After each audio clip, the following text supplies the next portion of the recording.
ក្រសួងធនធានទឹកនិងអូតូនិយមនៅរសៀលថ្ងៃទី24ខែមិថុនាឆ្នាំ2026បានគូបញ្ជាក់ថាគម្រោងអភិវឌ្ឍធនធានទឹកស្ទឹងឃ្លៀចស្ថិតនៅផ្នែកខាងលើនៃស្ទឹងប្រៃថ្នោតក្នុងភូមិសាស្ត្រខេត្តកំពង់ស្ពឺអាចស្តុកទឹកបានប្រមាណ115លានម៉ែត្រគូបជួយធានាសន្តិសុខទឹកនិងកាត់បន្ថយគ្រោះទឹកជំនន់គម្រោងអភិវឌ្ឍធនធានទឹកស្ទឹងឃ្លៀចមានទីតាំងស្ថិតក្នុងភូមិសាស្ត្រភូមិត្រពាំងថ្មៀឃុំតាសាលនិងភូមិសាមគ្គីឃុំរស្មីសាមគ្គីស្រុកអូរ៉ាល់និងមានចម្ងាយប្រមាណ82គីឡូម៉ែត្រពីក្រុងច្បារមុនខេត្តកំពង់ស្ពឺគឺជាគម្រោងយុទ្ធសាស្ត្រមួយក្នុងការគ្រប់គ្រងប្រភពទឹកហេដ្ឋារចនាសម្ព័ន្ធសំខាន់របស់គម្រោងរួមមាន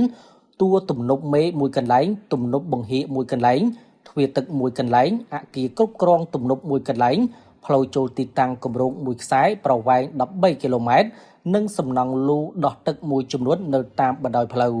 ការងារសាងសង់មានរយៈពេល36ខែដោយចាប់ផ្ដើមនៅខែធ្នូឆ្នាំ2025រហូតដល់ខែធ្នូឆ្នាំ2028គិតត្រឹមពាក់កណ្ដាលឆ្នាំ2026នេះវឌ្ឍនភាពការងារសម្រេចបានប្រមាណ20%ក្រសួងធនធានទឹកនិងអូតូនិយមបានបញ្ជាក់ថានៅពេលការងារសាងសង់បញ្ចប់ជាស្ថាពរគម្រោងអភិវឌ្ឍធនធានទឹកស្ទឹងឃ្លៀចមានសមត្ថភាពស្តុកទឹកបានប្រមាណ115លានម៉ែត្រគូបនិងដើរតួនាទីយ៉ាងសំខាន់ក្នុងការធានានៅសន្តិសុខទឹកដើម្បីបម្រើឲ្យការងារស្រោចស្រពលើផ្ទៃដីស្រូវវស្សាចំនួន35,000ហិកតានិងផ្ទៃដីស្រូវប្រាំងចំនួន5,000ហិកតា